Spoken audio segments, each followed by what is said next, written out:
à vous tous, j'espère que vous allez bien. Alors nous revoilà aujourd'hui dans une nouvelle vidéo sur la chaîne 4e de couverture. Donc aujourd'hui, je vous reviens avec une pile à lire. Donc ça sera ma pile à lire du mois de septembre. Donc le mois de septembre, c'est la fin de l'été, le début de l'automne, l'arrivée de plein de nouveaux challenges, le fun. C'est vraiment excitant. Donc au menu aujourd'hui, je vais vous présenter ma pile à lire pour le Pumpkin Autumn Challenge, organisé par Guimauve Terrier. Je vais vous montrer ma pile à lire pour le challenge du mois de septembre par le blog lecture.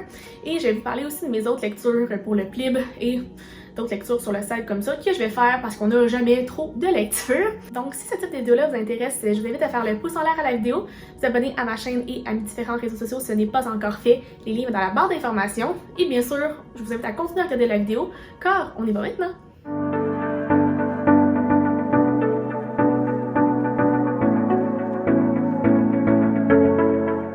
Donc, commençons avec la pile à lire du challenge tant attendu de l'automne, le Pumpkin Autumn Challenge. Donc, j'étais vraiment contente de voir qu'il revenait cette année. Et Guimauve, elle a présenté comme 3 menus avec 4 catégories à l'intérieur. Pour ma part, j'ai choisi le premier qui était Automne frissonnant. Donc, ça me donne 4 catégories. Et à l'intérieur, moi, j'y ai mis 2 livres. C'est assez raisonnable comme pile à lire pour le challenge jusqu'en fin novembre. Et nous, il y a des choses qui vont s'ajouter en cours de route, ça, on le sait jamais. Hein? Surprise! Donc, pour la première catégorie, je suis m'aider Vieux crocodile. J'ai choisi 2 livres. Donc, c'est Terreur Downtown Eastside et Détresse au crépuscule par Jacqueline Landry. En gros, de ce que j'ai compris, c'est qu'on suit l'histoire d'une série de meurtres de prostituées et on essaie de trouver une place là-dedans, comprendre qu'est-ce qui se passe. Et je pense que ça se poursuit sur 2 tomes. En fait, le tome 2, je pense qu'il y a peut-être une autre série d'enquêtes qui s'enchaîne. Mais bref, c'est du policier, du thriller, on aime ça et ça fait parfaitement pour l'automne. La deuxième catégorie, c'est les chimères de Sylve Rouge. Donc, il fallait avoir quelque chose de gothique, vampire, ténèbres, vibe.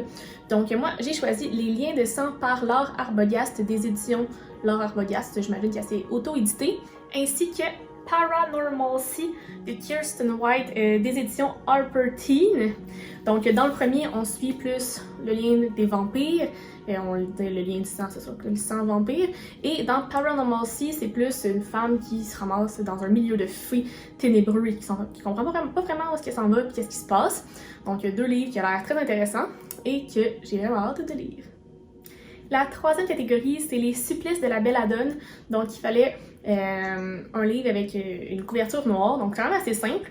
Donc, le premier livre que j'ai choisi, c'est Cendrillon par Sylvain Johnson des éditions Ada.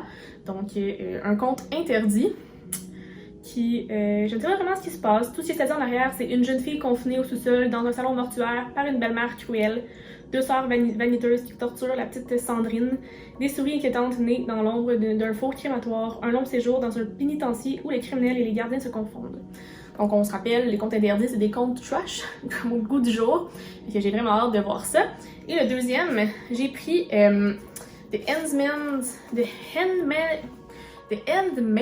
Tale par Margaret Atwood des éditions M&S. Donc, to be honest, j'ai vu ce livre-là partout, Les Servantes écarlates, mais je n'ai jamais su vraiment ça allait parler de quoi, mais je sais que j'ai vraiment entendu du positif, fait que c'est le moment parfait de plonger là-dedans. Dernière catégorie du Pumpkin Autumn Challenge, et non la moindre, donc c'est Esprit, es-tu là? Donc, un milieu de fantômes, esprit familial, tourmentation, etc. Donc, premièrement, j'ai choisi Tourmenté, donc la saga L'Entremonde tome 1 par Maxime Poulain, un livre que ça fait vraiment longtemps que je veux lire, et fantômes, esprit tourmenté, je trouve que ça va vraiment bien. J'ai vraiment hâte de pouvoir lire ça. Et le deuxième, c'est un livre que j'ai reçu par Julie Nadeau, donc Je t'ai menti parce que je ne sais pas si elle s'est auto-éditée ou c'est d'une maison d'édition. J'essaie de regarder ça, je pense que ça dit de Bouquinbec, avec l'assistance de Bouquinbec, mais je crois qu'elle s'est auto-éditée. Donc c'est très intéressant. Donc ça aussi c'est une histoire de famille particulière, il y a des choses bizarres qui se passent, puis ça a l'air un peu d'un thriller policier aussi à la fois. Fait qu'encore une fois, ça se joint parfaitement au mood de l'automne. Donc ça, c'était ma palle pour le Pumpkin Autumn Challenge. Ça sera pas tous des livres que je vais lire en septembre, ça va être des livres que je vais lire au courant des 3 prochains mois. Mais je trouve ça vraiment excitant. Fait que là, immédiatement, dites-moi si vous participez aussi, parce que je vais aller voir vos vidéos, vos posts et tout. Et là, on poursuit avec la deuxième pile à lire, qui est la pile à lire du blog de lecture, qui est le challenge du mois de septembre. Donc en fait, elle a créé des catégories et moi j'ai joint un livre à chaque catégorie. Je pense qu'en tout, il y en a 6. Fait que c'est pas si mal, tu sais. Donc la première catégorie, c'était de choisir un livre qui te sort de ta zone de confort, donc quelque chose que tu n'es pas habitué de lire. Et j'ai choisi The Wet and the Dry, A Drinker's Journey par Laurence Osborne, des éditions Broadway Books.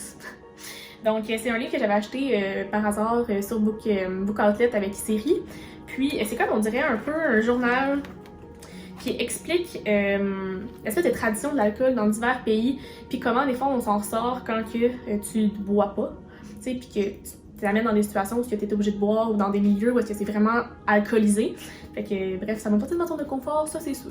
La deuxième catégorie, c'est de découvrir un auteur québécois. Donc pour cela, j'ai choisi Portalington par Stéphanie Perron. Donc le voici. C'est son dernier livre en fait. Puis je l'avais vu passer. Je trouve que ça avait l'air vraiment intéressant dans un milieu steampunk, peut-être dans un autre milieu qu'on est un peu ailleurs. Fait que ça va me faire un peu voyager, décrocher un peu des petites lectures, thrillers et tout, mais là d'aller plus dans le fantastique-ish. Fait que je trouve ça vraiment excitant, puis j'ai vraiment hâte de le découvrir. Je l'ai pas encore reçu, je l'ai commandé, mais bientôt, ça sera dans mes mains. Yes! La troisième catégorie, c'est poursuivre ta lecture avec un tome 2. Donc, j'ai décidé de prendre Les Perfectionnistes, tome 2 par Sarah Shepard, parce que, j'ai lu le premier tome, j'ai trouvé ça bon. On va poursuivre avec le deuxième. C'est léger, c'est un peu comme trahison, tu sais, un peu dans le mood de Pretty Little Liars. Quelqu'un qui est mort, et là, c'est qui est coupable, qui était derrière ça, ben là tu penses que c'est une personne, mais finalement tu te rends compte que d'autres sont impliqués, puis bref. Tu sais, ce genre de thématique-là, fait que ça va être vraiment juste trop bon à lire comme ça. C'est du bon. Ensuite, la prochaine catégorie, c'était de relire un livre qui nous avait été imposé lors d'une lecture d'école pour comme redécouvrir l'œuvre et voir si ça pourrait nous plaire aujourd'hui, c'est quoi notre perception. Et j'ai choisi Le Parfum par Patrick Soskin des éditions Livres de poche. Ce livre-là, il m'amène des mauvais souvenirs. Il me rappelle des choses. On voit qu'il est souligné en plus. Ça me rappelle le secondaire. Ça me rappelle des mauvais souvenirs. Fait qu'on va espérer que ça soit mieux maintenant. On le souhaite. L'avant-dernière catégorie, c'est de lire un roman qui en fond, qui était dans tes pantoufles, qui a ton genre chouchou. Et je suis allée avec de romance parce que je me suis dit, ben, c'est léger. Et j'ai choisi Malouise par Édouard Moradpour des éditions Michel Demol. Donc, il me l'a envoyé joyeusement. Fait que je me suis dit que, why not Coconut, on va essayer de découvrir ça. Tu sais, ça a l'air d'être un peu de romance, du drame, tu sais, quelque chose de bien léger, à la fois un peu lourd. Tu sais que tu vas juste lire, puis nous faire bercer en fait dans son style d'écriture et tout. Fait que j'ai bien hâte de découvrir ça. La dernière catégorie, c'est de lire un livre auto-édité. Donc pour ce faire, j'ai choisi Les Masques de la Vérité par Marine M. Encore une fois, un livre e-book qu'elle m'a envoyé, que j'ai vraiment hâte de découvrir. J'ai aucune idée c'est quoi, je me souviens même pas de comme l'avoir ouvert. Fait que ça va vraiment être une belle surprise. Puis j'avais entendu des bons avis sur Goodreads et sur Amazon quand je regardais. Fait que why not, on va découvrir ça ensemble ce mois-ci. Donc ça, c'était ma pile à lire pour le challenge de septembre chez le blog lecture. Donc 6 catégories qui sont très agréables, que j'ai hâte de plonger, très différentes de celles du Pumpkin Autumn Challenge. Fait en ce moment, ça va loin. Fait que je trouve ça le fun de comme élargir mes horizons, c'est parfait. Je dois aussi lire au début septembre La Cité de la Chimère par Vania Pratt parce que pour le PLIB, en fait, la sélection doit être faite maximum le 20 septembre et je dois lire aussi Mère morte par Aurélie Wonenstein pour le PLIB. Donc 2 livres que je dois lire pour déterminer quel sera le gagnant pour moi. Je vais vous faire un bilan des 5 lectures très bientôt pour vous dire quel sera mon top 3. Donc restez à l'affût si ça vous intéresse. Et voilà, ce qui conclut ma pile à lire du mois de septembre. Beaucoup de lectures très variées. Ça va être vraiment un mois intéressant, j'ai l'impression. Je ne sais pas encore ça va faire vraiment combien de livres. Ça va dépendre combien de livres du Pumpkin Autumn Challenge que je vais lire en septembre. C'est peut-être que je vais tout les lire. Puis au mois d'octobre, je vais me faire une nouvelle palle pour le Pumpkin Autumn Challenge. Je ne sais pas. On va go with the flow puis on verra comme ça. Donc si vous aimez ce type de vidéo-là, faites le pouce en l'air. Dites-moi en commentaire, vous, quel challenge réalisez-vous au mois de septembre? S'il y en a d'autres qui s'en viennent très bientôt pour que je puisse peut-être jump in. Who knows, moi, la fille des challenges, toujours prête.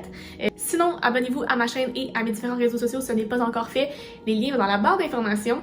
Sur ce, je vous souhaite un très beau mois de septembre, bonne rentrée et je vous souhaite d'excellentes lectures. Bye bye!